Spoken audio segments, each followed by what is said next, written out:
Seu like, mais seu comentário, mais seu compartilhamento, mais sua inscrição, igual nossa enorme gratidão. Conhecendo a gnose. As Três Montanhas. Samael Alveor. A onda dionisíaca. Capítulo 9. Inquestionavelmente Mammon e Dionísio, por serem incompatíveis tanto em seu continente como em seu conteúdo, jamais se poderiam conciliar. De forma axiomática e irrefutável, podemos e até devemos definir Mammon com dois termos. A. Intelectualismo. B. Dinheiro, ouro, riquezas. Corretamente e de modo contundente e definitivo, urge definir Dionísio assim: a transmutação voluntária da libido sexual. B. Êxtase místico transcendental. Resulta oportuno citar, agora, entre os fatos desta pobre humanidade pigmeia, aquela data e hora, 4 de fevereiro de 1962, entre 2 e 3 da tarde, em que todos os planetas do nosso sistema solar se reuniram num supremo concílio cósmico, precisamente na brilhante constelação de Aquário, para iniciar a nova era por entre o augusto troar do pensamento. Desde essa data memorável e sob a regência de Urano, o muito venerável e meritíssimo Senhor de Aquário vibra intensamente em toda a natureza a onda dionisíaca. Não é demais enfatizar no presente capítulo a notícia transcendental de que tal planeta citado foi, é e será sempre o brilhante astro que rege e governa inteligentemente as glândulas endócrinas sexuais. Agora vos explicareis para vós mesmos o intrínseco motivo que nestes instantes origina a intensiva vibração dionisíaca. Entretanto, resulta evidente, palmário e manifesto o fato concreto de que os terrícolas, em sua esmagadora maioria, não estiveram à altura das circunstâncias, não foram capazes de se polarizar positivamente com esta onda. Definir os dois aspectos, positivo e negativo, dessa vibração cósmica é inadiável, urgente e indispensável. Polo positivo dionisíaco, deleite sexual sublime, transmutação voluntária da entidade do sêmen, consciência desperta, conhecimento objetivo, intuição superlativa, música transcendental dos grandes mestres clássicos, etc, etc, etc. Polo negativo dionisíaco, degeneração sexual, infrassexualismo de toda classe, homossexualismo, lesbianismo, prazeres demoníacos nos mundos infernos, mediante as drogas, fungos, álcool, música infernal como esta da nova onda, etc, etc, etc. Compreender a fundo os processos íntimos destes dois polos da onda dionisíaca é algo muito urgente. Como exemplo vivo deste par de polos diametralmente opostos, correspondentes à mencionada ondulação, resulta oportuno citar, aqui a título de ilustração, dois movimentos revolucionários contemporâneos. De forma delicada quero me referir, claramente e sem rodeios, ao movimento gnóstico cristão universal e também ao anverso da medalha dionisíaca, conhecido com o tristemente célebre nome de movimento hippie. Inquestionavelmente, os dois mencionados antípodas psicológicos constituem per si uma viva demonstração manifesta do par de polos opostos da tremenda vibração dionisíaca. Chegando judiciosamente a esta parte do presente capítulo, torna-se iniludível a necessidade de uma confrontação didática. Embriaguez dionisíaca, êxtase e chamadi obviamente resultam indispensáveis quando se trata de experimentar isso que é a verdade, o real. Tal exaltação é 100% possível através da técnica da meditação. Psicodelia é diferente. Traduza-se este termo assim: psiquis igual alma, delia igual droga. Especificando diremos, o psicodélico é o antipolo da meditação. O inferno das drogas está no interior do organismo planetário em que vivemos, sob a própria epiderme da crosta terrestre. Os fungos alucinógenos, pastilhas, LSD, a maconha, etc., etc., etc., intensificam, evidentemente, a capacidade vibratória dos poderes subjetivos, mas é ostensível que jamais poderiam originar o despertar da consciência. As drogas alteram fundamentalmente os genes sexuais e isto já está demonstrado cientificamente. Como consequência de tais mutações negativas genéticas, resulta evidente o nascimento de crianças monstruosas. Meditação e psicodelia são incompatíveis, opostos antagônicos, jamais se poderiam mesclar. Inquestionavelmente, estes dois fatores da embriaguez dionisíaca assinalaram, indicam rebelião psicológica. Gnósticos e hippies enfastiaram-se com o vão intelectualismo de Mammon, aborreceram-se com tantas teorias, chegaram à conclusão de que a mente, como instrumento de investigação, é demasiado miserável. Zen? Gnana Yoga? Isso é superlativo.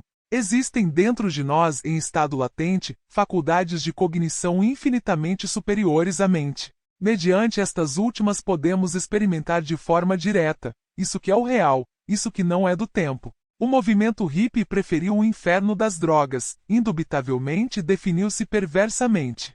Os gnósticos plenamente desiludidos do nécio intelectualismo de Mammon, bebemos do vinho da meditação na taça da perfeita concentração. Mudanças psicológicas radicais e de fundo tornam-se urgentes quando nos desiludimos com os velhacos da mente. Regressar ao ponto de partida original é o indicado. Só assim é possível uma transformação radical. Sexologia? Valha-me Deus e Santa Maria. Este tema horroriza aos puritanos. Escrito está com palavras de fogo nas Sagradas Escrituras que o sexo é pedra de tropeço e rocha de escândalo. Ressalta a evidência de que nós não somos filhos de nenhuma teoria, escola ou seita. Na crua raiz de nossa existência só encontramos um homem, uma mulher e um coito. Nascemos desnudos, alguém nos cortou o cordão umbilical, choramos e buscamos logo o peito materno. Vestuário? Escolas? Teorias? Erudição? Dinheiro? Etc, etc, etc. Tudo isto veio depois por acréscimo. Crenças de todo tipo existem por toda parte. Entretanto, a única força que nos pode transformar de forma íntegra, unitotal, é aquela que nos pôs no tapete da existência. Quero me referir à energia criadora do primeiro instante, à potência sexual. O deleite amoroso, o desfrute erótico, é por sequência lógica a dita maior. Saber copular sabiamente é indispensável quando se anela, sinceramente, uma mudança psicológica definitiva. Os hippies pressentiram tudo isto quando se sublevaram contra Mammon, porém, erraram o caminho, não se souberam sintonizar com o polo positivo de Dionísio. Os gnósticos somos diferentes. Sabemos desfrutar, agrada-nos transmutar e sublimar a libido. Isto não é um delito. O movimento hippie marcha resolutamente pelo caminho involutivo descendente do infrassexualismo. O movimento gnóstico cristão universal avança vitorioso pela via ascendente, revolucionária do suprassexual. O fogo sexual. Capítulo 10. A transmutação sexual do enseminis em energia criadora se faz possível quando evitamos cuidadosamente o abominável espasmo, o imundo orgasmo dos fornicadores. A bipolarização deste tipo de energia cósmica no organismo humano foi, desde os antigos tempos, analisada nos colégios iniciáticos do Egito, México, Peru, Grécia, Caldeia, Roma, Fenícia, etc, etc, etc. O ascenso da energia seminal até o cérebro verifica-se graças a certo par de cordões nervosos que, em forma de 8, se desenvolvem esplendidamente, à direita e à esquerda da espinha dorsal. Chegamos, pois, ao caduceu de Mercúrio com as asas do espírito sempre abertas. O mencionado par de cordões nervosos jamais poderia ser encontrado com o bisturi, porquanto estes são antes de natureza semietérica semifísica. Estas são as duas testemunhas do Apocalipse, as duas oliveiras e os dois candeeiros que estão diante do Deus da terra, e se alguém os quiser danar, sai fogo da boca deles e devoram seus inimigos. Na sagrada terra dos Vedas, este par de cordões nervosos são conhecidos com os nomes sânscritos de Ida e Pingala. O primeiro relaciona-se com a fossa nasal esquerda e o segundo com a direita. É óbvio que o primeiro destes dois nadis ou canais é de tipo lunar. É ostensível que o segundo é de natureza solar. A muitos estudantes gnósticos poderá surpreender um pouco que, sendo Ida de natureza fria e lunar, tenha suas raízes no testículo direito. A muitos discípulos do nosso movimento gnóstico poderia cair-lhes como algo insólito e inusitado a notícia de que, sendo Pingala de tipo estritamente solar, parta realmente do testículo esquerdo. Entretanto, não nos devemos surpreender porque tudo na natureza se baseia na lei das polaridades. O testículo direito encontra seu antipolo exato na fossa nasal esquerda, e isto já está demonstrado. O testículo esquerdo encontra seu antípolo exato na fossa nasal direita, e obviamente, isto deve ser assim. A fisiologia esotérica ensina que no sexo feminino, as duas testemunhas partem dos ovários. É inquestionável que nas mulheres, a ordem deste par de oliveiras do templo se inverte harmoniosamente. Velhas tradições que surgem da noite profunda de todas as idades, dizem que quando os átomos solares e lunares do sistema seminal fazem contato no tribene, perto do cóccix, então por simples indução elétrica desperta uma terceira força. Quero referir-me ao fogo maravilhoso do amor. Escrito está nos velhos textos da sabedoria antiga que o orifício inferior do canal medular nas pessoas comuns e correntes encontra-se hermeticamente fechado. Os vapores seminais o abrem para que o fogo sagrado da sexualidade penetre por ali. Ao longo do canal medular processa-se um jogo maravilhoso de variados canais que se penetram e compenetram mutuamente sem se confundirem, porque estão localizados em diferentes dimensões.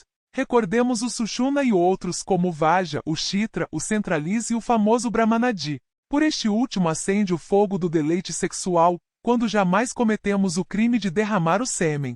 Absurdo é enfatizar a equivocada ideia de que o erótico fogo de todas as ditas empreenda a viagem de retorno para o cóccix, depois da encarnação do ser. O Jivatma, no coração do homem. Falsidade horripilante é aquela que afirma, torpemente, que a chama divina do amor, depois de haver gozado sua união com Paramashiva, se separe, em viagem de retorno, pelo caminho inicial. Tal regresso fatal, dito descenso até o cóccix, só se torna possível quando o iniciado derrama o sêmen. Então cai fulminado pelo raio terrível da justiça cósmica. O ascenso do fogo sexual pelo canal medular realiza-se muito lentamente, de acordo com os méritos do coração. Os fogos do Cardias controlam sabiamente o ascenso milagroso da flama do amor. Obviamente tal chama erótica não é algo automático ou mecânico, como supõem muitos equivocados sinceros. Este fogo serpentino desperta exclusivamente com o deleite sexual amoroso e verdadeiro.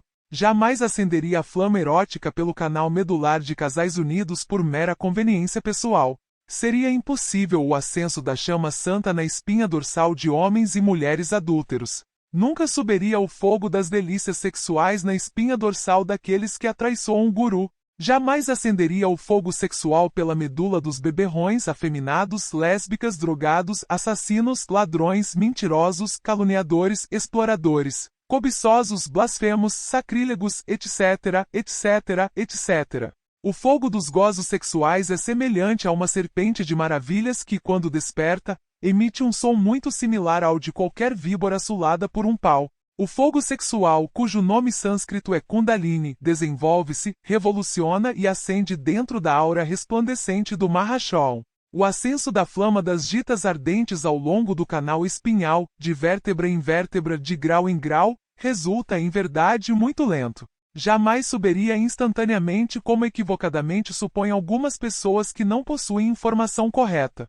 Folgo em dizer, em grande estilo e sem muita prosopopeia, que os 33 graus da maçonaria oculta correspondem, esotericamente, com as 33 vértebras espinhais. Quando o alquimista comete o crime de derramar o vaso de Hermes, refiro-me ao derrame seminal, obviamente perde graus maçônicos, porque o fogo dos encantos amorosos desce uma ou mais vértebras, de acordo com a magnitude da falta. Recuperar os graus perdidos só ser espantosamente difícil. Entretanto, está escrito que na catedral da alma há mais alegria por um pecador que se arrepende do que por 1000 justos que não necessitam de arrependimento. No magistério do amor sempre somos assistidos pelos Elohims, eles nos aconselham e ajudam. A Universidade Adjatmica dos Sábios examina, periodicamente, os aspirantes que depois de terem renunciado a Mammon, intelectualismo e riquezas materiais desfrutam, sabiamente, das delícias do amor no tálamo nupcial. Na medula e no sêmen encontra-se a chave da redenção, e tudo que não seja por ali, por esse caminho, significa, de fato, uma perda inútil de tempo. O fogo serpentino, Kundalini, encontra-se enroscado, como qualquer cobra, com 3 voltas e meia, dentro de certo centro magnético situado no osso coxígeo, base da espinha dorsal. Quando a serpente sexual desperta para iniciar sua marcha para dentro e para cima, passamos por 6 experiências místicas transcendentais, que podemos e devemos definir, claramente com 6 termos sânscritos assim. Ananda, certa alegria espiritual. Kampan, hipersensibilidade de tipo elétrico e psíquico. Uttan, progressivo aumento autoconsciente, desdobramentos astrais, experiências místicas transcendentais nos mundos superiores, etc. Gurni, intensos anelos divinais. murcha, estados de lassitude e relaxamento de músculos e nervos de forma muito natural e espontânea durante a meditação. Nidra, determinado tipo específico de sono que, combinado com a meditação interior profunda, vem a se converter em samadhi resplandecente êxtase. Inquestionavelmente, fogo do amor nos confere infinitos poderes transcendentais. A flama sexual é, fora de toda dúvida, uma verdade geovística e vedantina ao mesmo tempo. A chama sexual é a deusa da palavra, adorada pelos sábios. Quando desperta, confere-nos a iluminação. A flama erótica nos confere essa sabedoria divina que não é da mente e que está mais além do tempo. É ela a que dá também o mukti da beatitude final e o jnana da liberação. Dionísio. Silabando-se esta mágica palavra, este mantra de maravilhas sobrevém extraordinariamente a transmutação voluntária da libido durante o coito paradisíaco. Mágicos resultados deste mantra. Intensificada vibração dos órgãos criadores. Movimento inteligente da energia criadora em todo o sistema nervoso sexual até submergir na consciência. Esta mântrica sílaba nos recorda os mistérios isíacos e o seu correspondente nome Isis. Obviamente a vogal I e a letra S, prolongadas como um silvo doce e aprazível, invocam a serpente sexual para que suba, vitoriosa, pelo canal medular espinhal. Exolda o androginismo lunisolar, Osíris Isis, cintila desde o fundo profundo de todas as idades, terrivelmente divino. E com sua profunda significação, certamente é o Lingam, falo, o iode hebreu. É o eterno feminino, o útero, o Ioni, o famoso reditipo hebraico. Quando entoamos esta última sílaba da mágica palavra durante o transe sexual, então se produz a transmutação íntegra da libido. Assim é como a serpente ígnea de nossos mágicos poderes desperta para iniciar seu êxodo pelo canal medular. Ressalta patente e manifesto o aspecto maternal da flama sagrada que de forma serpentina ascende pela espinha dorsal. Flama com figura de cobra, divina chama sexual, mãe sacratíssima Kundalini. Fora do corpo físico, nossa mãe cósmica particular, pois cada um tem a sua, assume sempre a presença maravilhosa de uma mãe virgem. Certa vez, não importa o dia nem a hora, achando-me fora do corpo físico, encontrei-me com a minha mãe sagrada no interior de um precioso recinto. Depois dos costumeiros abraços de filho e mãe, ela se sentou num cômodo sofá, frente a mim, oportunidade que aproveitei para fazer perguntas necessárias. Estou indo bem agora, mãe minha? Sim, filho meu. Vais bem. Ainda necessito praticar magia sexual? Sim, ainda necessitas. É possível que lá no mundo físico, haja alguém que se possa autorrealizar sem necessidade da magia sexual? A resposta a esta última pergunta foi tremenda. Impossível, filho meu. Isso não é possível. Confesso francamente e sem rodeios que estas palavras da adorável deixarão-me assombrado. Recordei, então, com suprema dor, tantas pessoas pseudo-esoteristas e pseudo-ocultistas que anelam, de verdade, a liberação final, porém, desconhecem o Sahaja Maituna, a magia sexual, a chave maravilhosa do grande arcano. Inquestionavelmente, o caminho que conduz ao abismo está empedrado de boas intenções. A Vaca Sagrada. Capítulo 11. Antes da segunda catástrofe transapauniana que alterou fundamentalmente o aspecto da crosta terrestre, existiu um velho continente que hoje já submerso nas procelosas águas do Oceano Atlântico. Quero me referir de forma enfática à Atlântida, sobre a qual existem por toda a parte inumeráveis tradições. Vede se não, nomes estrangeiros, atlantes ou de línguas bárbaras, como sonham dizer aqueles cretinos gregos que quiseram assassinar Anaxágoras, quando se atreveu a dizer que o Sol era um pouco maior que a metade do Peloponeso. Nomes, digo, traduzidos ao egípcio pelos sacerdotes de Sais e voltados à sua significação primeira pelo divino Platão, para vertê-los, depois, maravilhosamente, na linguagem da Ática. Vede o fio diamantino da tradição milenar desde aqueles até Solon, continuando, em seguida com os dois Crixas e o mestre Platão. Vede Voludigo, as extraordinárias descrições de botânica, geografia, zoologia, mineralogia, política, religião, costumes, etc., dos Atlantes. Vede também com olhos de águia rebelde, veladas alusões aos primeiros reis divinos daquele velho continente antediluviano, dos quais tantas referências tem também o paganismo mediterrâneo e os textos sagrados antiquíssimos do mundo oriental. reis sublimes, dos quais estoutros apontamentos assombrosos de Diodoro de Sicília, que ainda nos ficam por estudar, dão detalhada conta. Vede, enfim, e isto é o mais interessante, o próprio sacrifício da vaca sagrada, característico dos brâmanes, dos hebreus, dos maometanos, dos gentis europeus e de milhares de outros povos. É inquestionável que o nosso celebérrimo e indestrutível circo taurino, no fundo, não é senão uma sobrevivência ancestral antiquíssima daquela festa de sacrifício atlante, cuja descrição se encontra ainda em muitos livros arcaicos secretos. São, em realidade, muitas as lendas existentes no mundo sobre aqueles touros soltos no templo de Netuno, animais aos quais não se rendia brutalmente como hoje, com lanças e espadas, senão com laços e outras artes engenhosas da clássica tauromaquia. Já vencida na arena sagrada, a simbólica besta era imolada em honra dos deuses santos da Atlântida, os quais, como o próprio Netuno, haviam evoluído do estado solar primitivo, até se converterem em pessoas de tipo lunar. A clássica arte tauromáquica é certamente algo iniciático e relacionado com o culto misterioso da vaca sagrada. Vede a arena atlante do templo de Netuno e a atual. Certamente não são senão um zodíaco vivo, em cujo constelado se senta o honorável público. O iniciador, ou hierofante, é o mestre, os bandarilheiros a pé são os companheiros. Os pecadores, por sua vez, são os aprendizes. Por isto estes últimos vão a cavalo, quer dizer, com todo o lastro em cima do seu indomado corpo, que sói cair morto na dura briga. Os companheiros, ao porém as bandarilhas ou bastos, já começam a se sentir superiores à fera, ao ego animal. Quer dizer que são já, à maneira de Arjuna do Bhagavad Gita, os perseguidores do inimigo secreto, enquanto o mestre, com a capa da sua hierarquia, ou seja, com o domínio de Maya e empunhando com sua destra a espada flamígera da vontade, resulta à maneira do deus Krishna daquele velho poema, não o perseguidor, senão o matador do eu, da besta. Horripilante monstro bramador que também se vê no Camelok ou Kamaloka, o próprio rei Arthur, chefe supremo dos insignes cavalheiros da Távola Redonda.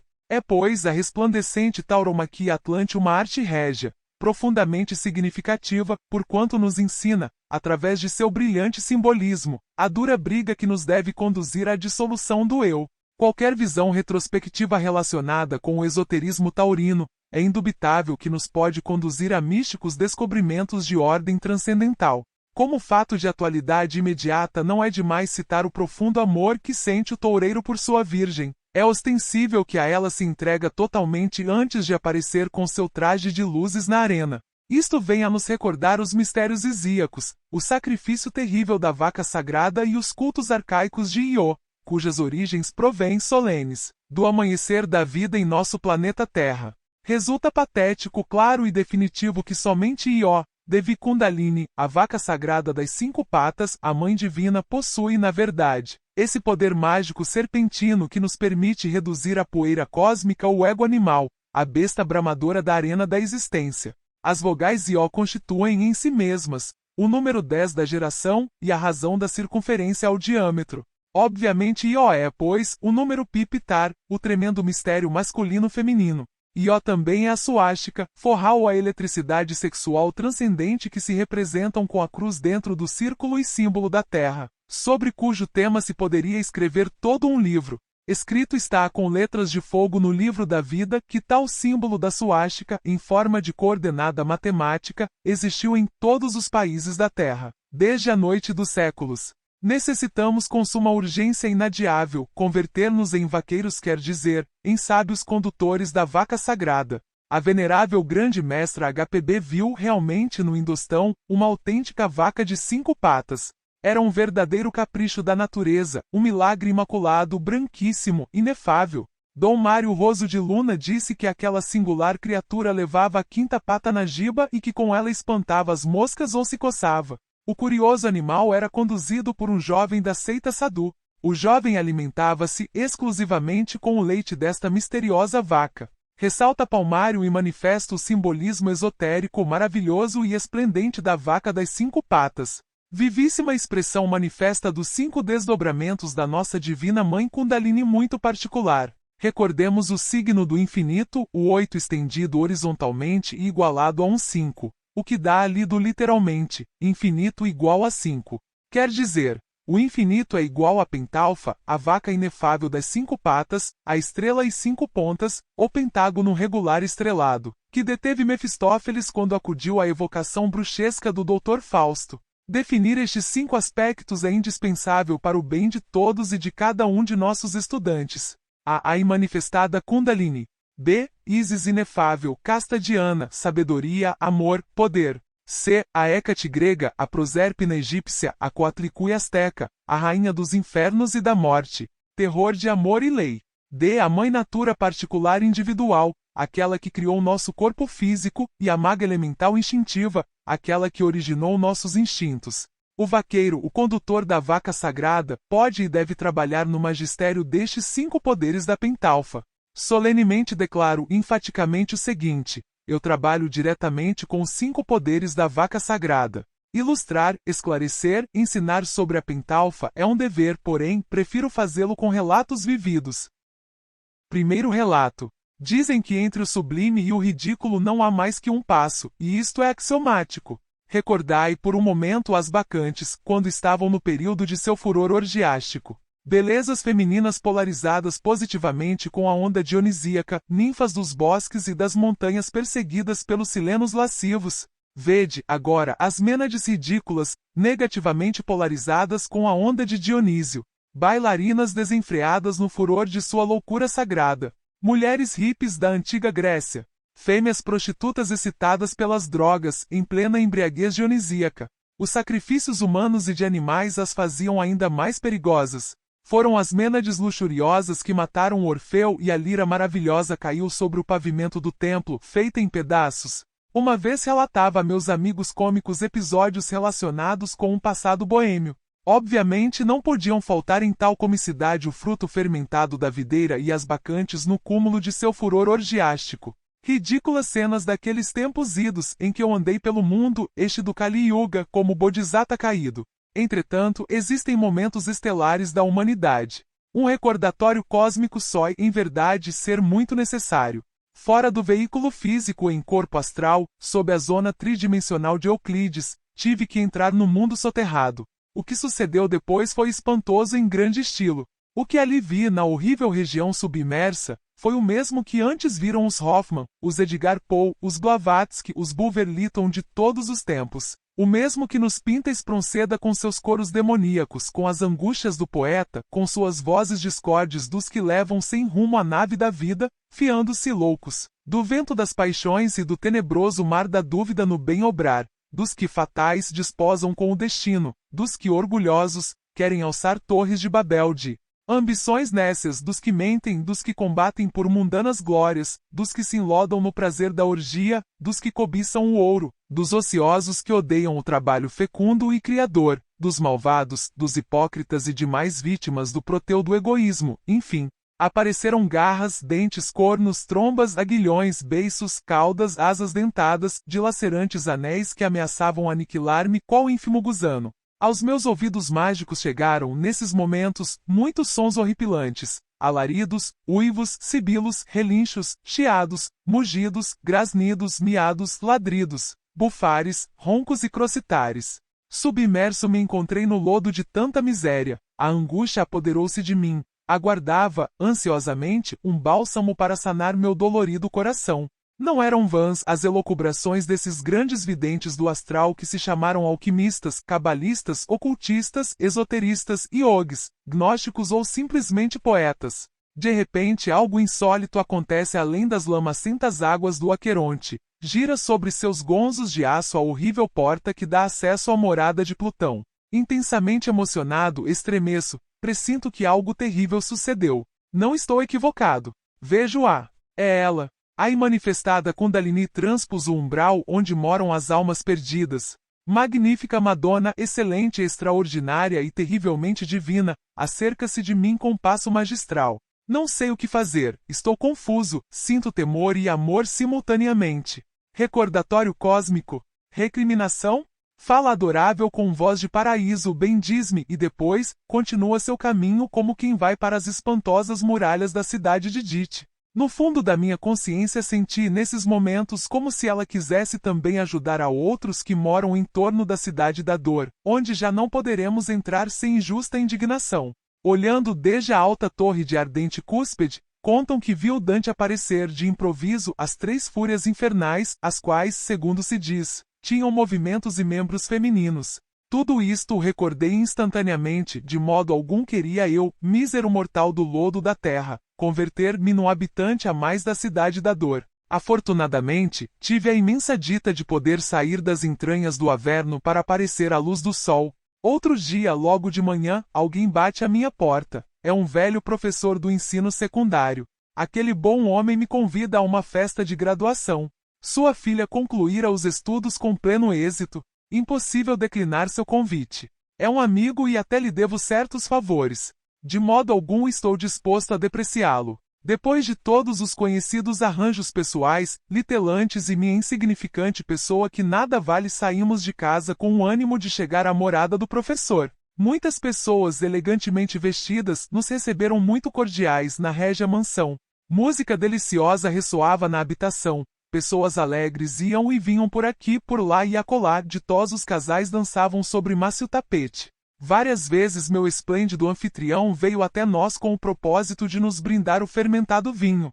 Eu vi uma e outra vez, muito de perto, as resplandecentes taças de fino bacará. Entretanto, rechacei energicamente a Baco e suas orgias. Achava-me compungido de coração. Meu anfitrião se tornou cáustico, incisivo e até um pouco ferino. Inquestionavelmente, ele se converteu em meu pior inimigo. Supus equivocadamente que eu fazia um desaire à sua festa. Mais tarde, propagou contra mim diversas mentiras difamatórias. Lançou contra minha insignificante pessoa todo o veneno de suas críticas. Não contente com tudo isso, apelou para a calúnia pública, acusando-me ante os tribunais de justiça de supostos delitos que ainda ignoro. Aquele cavalheiro de outrora morreu um pouco mais tarde, num desgraçado acidente automobilístico. Hoje em dia penso que naquele festim procedi certamente como qualquer intonso. Faltou-me diplomacia. Existem convidados em todas as salas do mundo que sabem brindar com o diabo. Passam a noite inteira com uma taça na mão e se defendem maravilhosamente. Simulam beber cada vez que há um novo brinde, mas na realidade não bebem. Burlam do demônio do álcool. Segundo relato. Vamos, agora, a um novo relato muito singular, no qual não falaremos de festins maravilhosos nem de banquetes a Heliogábalo. Que descansada vida! Há do que foge do mundano ruído e segue a escondida. Senda por onde tem ido. Os poucos sábios que no mundo tem sido, que não lhe enturve o peito. Dos soberbos grandes o estado, nem do dourado teto. Se admira fabricado. Do sábio mouro, em jaspe sustentado. Vênus caçadora descendo dos altos cumes com o propósito de auxiliar seu filho Enéas, o herói troiano que desembarcou nas terras da Líbia, me traz recordações insólitas. Isis Adonia Tonantzin, o segundo aspecto da minha mãe divina Kundalini, veio a mim mais veloz que o sopro do euro. Não tinha o rosto próprio de um mortal, possuía uma beleza impossível de definir com palavras, parecia irmã de Febo Apolo. Eu me via em seus amantíssimos braços imaculados. Parecia adorável uma dolorosa, como aquela do bíblico evangelho crístico. Tinha fome e me deu de comer, sede e me deu de beber, enfermei e me curou. Impossível esquecer suas palavras. Filho meu, tu sem mim, na hora da morte, estarias completamente órfão. Logo, continuou dizendo, tu sem mim, estarias no mundo totalmente só. Que seria de tua vida sem mim? Posteriormente repeti, certamente sem ti, mãe minha, eu estaria órfão. Reconheço plenamente que sem a tua presença, na hora da morte, me acharia realmente só. A vida se torna um deserto quando se morreu em si mesmo. Sem o auxílio da nossa divina Mãe Kundalini, em toda a presença de nosso ser, encontrar-nos-íamos então interiormente órfãos. Ó Mãe adorável, tu manifestaste o prana, a eletricidade, a força, o magnetismo, a coesão e a gravitação neste universo. Tu és a divina energia cósmica, oculta nas ignotas profundidades de cada criatura. Ó Mahasarasvati, ó Mahalakshmi, tu és a esposa inefável de Shiva, o Espírito Santo. Terceiro relato. A lenda da vaca celeste cujo leite é ambrosia, vida e imortalidade, não é de modo algum algo sem embasamentos sólidos, e nós, os adeptos, como o divino Gautama, ou Buda condutor da vaca, trabalhamos muito seriamente com o magistério dos 5 aspectos de Devi Kundalini. Aos gnósticos nos agrada muito alimentar-nos com as maçãs de ouro, ou de Freia, que dão a imortalidade aos deuses. Bebemos ditosos o licor do soma ou bíblico maná, com o qual nos sentimos tão reconfortados e vigorosos como nos melhores momentos de nossa florida juventude. Certo evento cósmico transcendental divinal vem à minha memória nos instantes em que escrevo estas linhas. Sucedeu há já muitos anos que numa noite de plenilúnio, fui transportado ao monastério extraordinário da Fraternidade Universal Branca. Quão feliz me senti na mansão do amor! Certamente não há maior prazer do que aquele de sentir a alma desprendida. Nesses instantes o tempo não existe, o passado e o futuro irmanam-se dentro de um eterno agora. Seguindo meus amigos por régias câmaras e galerias, chegamos até um pátio fresquíssimo, do qual era uma miniatura o dos Leões de Alhambra. Encantador pátio no qual murmuravam, entre flores nunca vistas nem ouvidas, vários esguichos de água como aqueles da divina fonte Castalha. Entretanto, o melhor luzia no centro do pátio e o contemplei com místico assombro de penitente e anacoreta. Quero me referir, de forma enfática, à Pedra da Verdade. Esta tinha então humana forma divinal. Prodígio sexual da bendita deusa Mãe Morte, maralha funeral, espectral. Terceiro aspecto de minha divina Mãe Kundalini, pétrea escultura viva, tremenda representação disso que tanto assusta aos mortais. Sem rodeios confesso, ante os divinos e ante os humanos, que eu abracei a terrível deusa Morte, em plena embriaguez dionisíaca. Era indispensável reconciliar-me com a lei. Assim mo haviam dito os irmãos da Ordem de São João, esses veneráveis que em si mesmos haviam já realizado o mistério hiperbóreo. Concluído aquele festival cósmico, tive então que me reunir com algumas damas e cavaleiros do Santo Graal no refeitório do monastério. Com muito segredo e grande entusiasmo, todos os irmãos comentamos, durante a ceia, o extraordinário acontecimento. Inquestionavelmente as pedras animadas que na antiga Arcádia modificaram radicalmente a forma de pensar do sábio Pausanias podem ser classificadas em 2 classes: ofitos e sideritos, a pedra serpente e a pedra estrela. Eusébio especialmente nunca se separava de seus ofitos, que levava em seu seio, e recebia oráculos deles, proferidos por uma vozinha que se parecia a um tênue sibilo. Arnóbio conta que sempre que encontrava uma pedra dessas, não deixava de lhe dirigir alguma pergunta que ela contestava com uma vozinha clara e aguda. Hecate Proserpina Coatlicui em viva pedra animada, me pareceu como se houvesse brotado do campo da morte ou de alguma tumba de Karnak. Quarto relato. O que o comum das pessoas conhece atualmente acerca do xamanismo é muito pouco, e ainda este pouco foi adulterado, da mesma forma que o resto das religiões não cristãs. Só ser chamado o paganismo da Mongólia sem razão alguma, posto que é uma das mais antigas religiões da Índia, a saber, o culto do espírito, a crença na imortalidade das almas e em que estas, após a morte, seguem apresentando as mesmas características dos homens a quem animaram aqui na Terra, ainda que seus corpos tenham perdido pela morte sua forma objetiva, trocando o homem sua forma física pela espiritual. Dita crença em sua forma atual, é um retorno da primitiva teurgia e uma fusão prática do mundo visível com o invisível.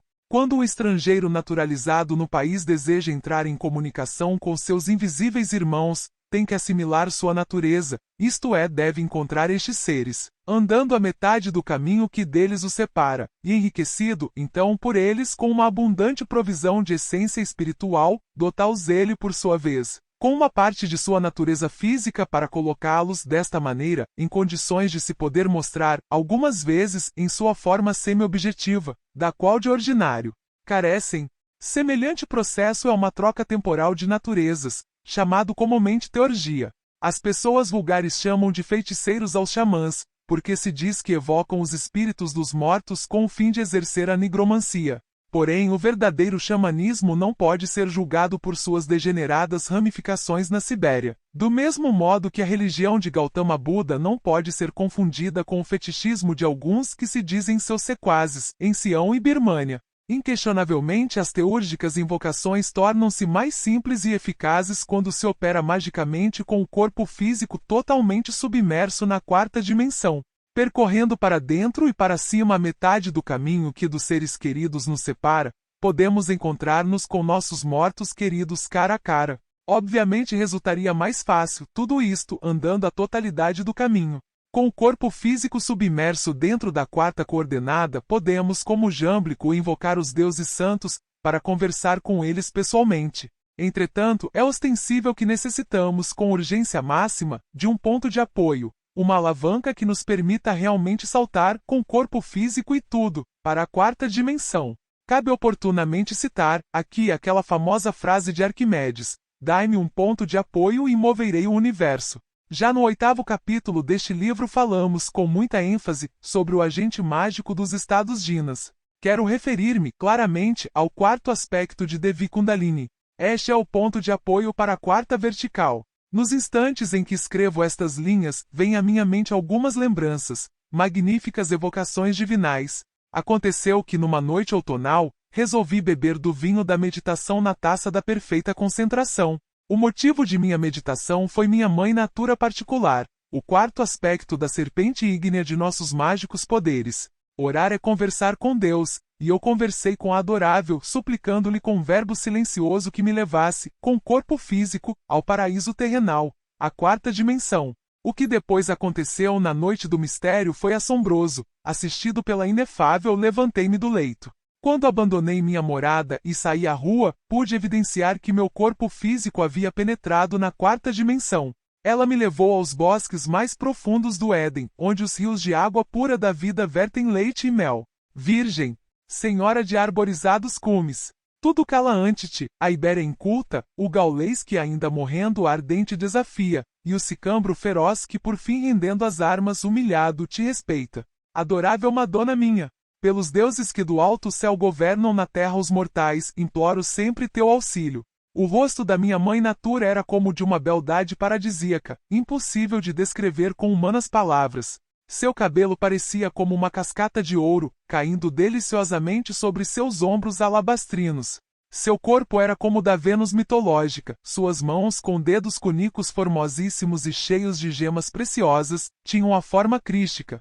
No bosque conversei com a adorável, e ela me disse coisas que aos seres terrenais não é dado compreender. Sublime resplandecia minha mãe no mundo etérico, na quarta vertical, na quarta dimensão. Se, pois, nada produz alívio para o peito dolorido, nem mármores da Frígia, nem púrpura esplendente, melhor é que se refugie no seio delicioso de sua divina mãe natura particular, individual. Ela é a autora de nossos dias, a verdadeira artífice de nosso corpo físico. Foi ela quem, no laboratório humano, juntou o óvulo com o zoosperma para que surgisse a vida. É ela a criadora da célula germinal com seus 48 cromossomos. Sem ela não se teriam multiplicado as células do embrião, nem formado os órgãos. Ainda que dobre tua alma o sofrimento, mantém-te firme, ó discípulo, e entrega-te humildemente à tua mãe natura. Quinto relato. Quero ver, nos confins da terrestre mansão, o oceano Itétis, a quem devemos a existência. Os amores de Júpiter com a Virgem Ió, a qual foi transformada em terneira celeste, a vaca sagrada dos orientais, para assim escapar das iras de Juno, é algo que tem muito profunda significação.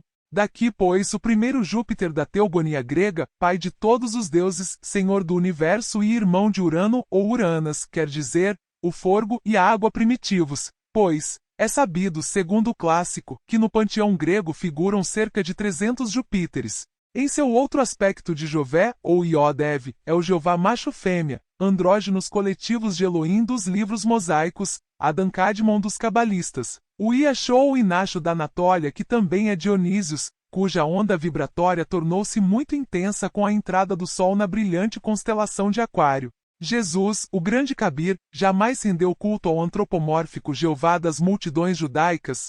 A lei do talião, olho por olho e dente por dente do Jeová vingativo, seguiu-se a lei do amor. Amai-vos uns aos outros como eu vos amei. Se com místico entusiasmo esquadrinhamos as sagradas escrituras, poderemos evidenciar claramente o fato palmário e manifesto de que em nenhum dos 4 evangelhos figura o antropomórfico Jeová hebraico. Ran-Ió Maria, a divina mãe Kundalini, acompanhou sempre o adorável, e aí a vemos no Monte das Caveiras ao pé da cruz. Pai meu, perdoai-lhes porque não sabem o que fazem. Exclama o divino Rabi da Galileia desde os cumes majestosos do Calvário.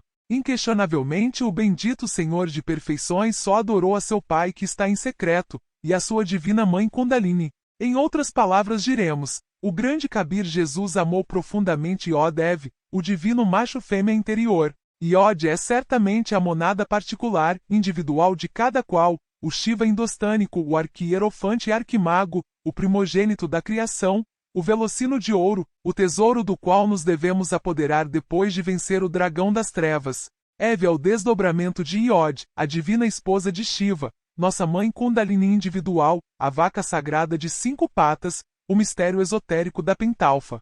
Júpiter e sua vaca de Ió, e Ió, guardam concomitância exata com Iod-Ev, o divino casal interior de cada criatura. 4 aspectos da vaca sagrada de Ió temos estudado.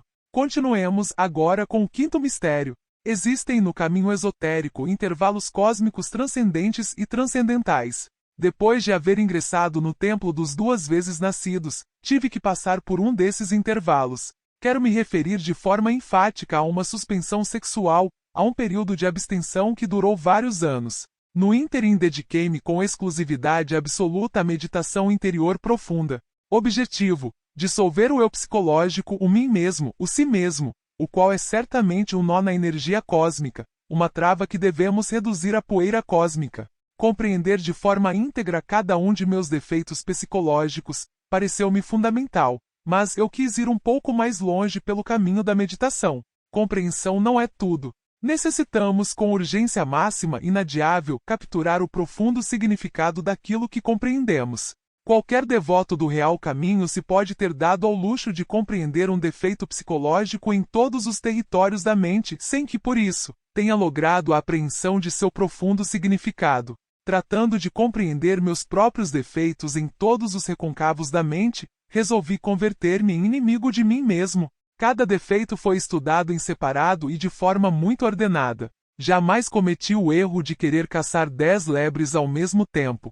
De nenhuma maneira eu me queria expor a um fracasso. A meditação se fazia exaustiva, tornava-se cada vez mais profunda, e quando me sentia desfalecer, deixava a mente quieta e em silêncio, como que aguardando alguma revelação. Nesses instantes vinha a verdade, capturava isso que não é do tempo, o profundo significado do defeito compreendido de forma íntegra. Depois orava, suplicava, rogava com veemência a minha divina mãe Kundalini que eliminasse de minha mente o agregado psíquico, o defeito psicológico em questão.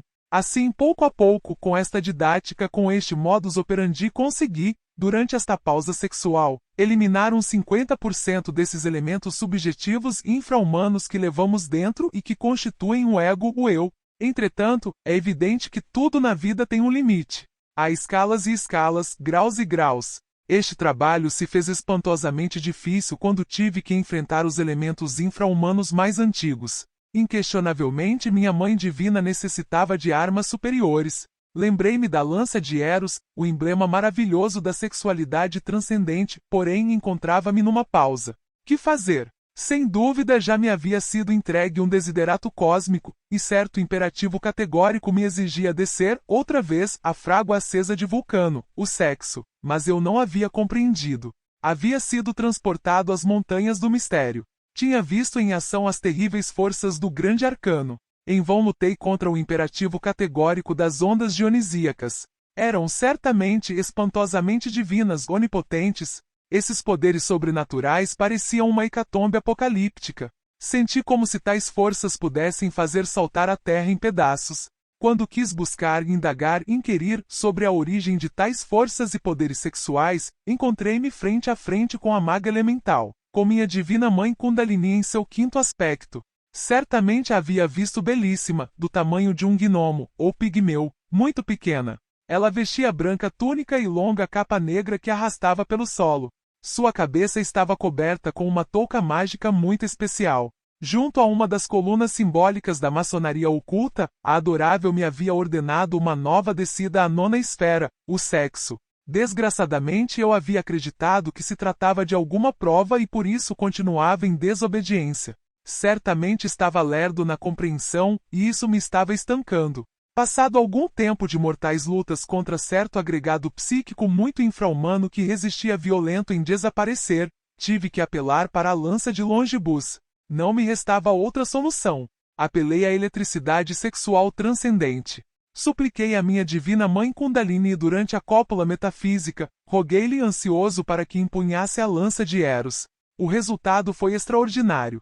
Minha mãe sagrada, armada então com a lança santa, com a asta divina, com o poder elétrico sexual, pôde reduzir a poeira cósmica ao monstro horripilante, agregado psíquico que em vão havia tentado dissolver longe do coito químico.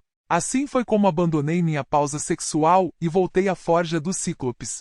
Trabalhando com a asta santa, consegui reduzir à poeira cósmica todos os elementos infra-humanos que constituem o eu. O quinto aspecto de Devi Kundalini nos dá a potência sexual, a força natural instintiva, etc, etc, etc.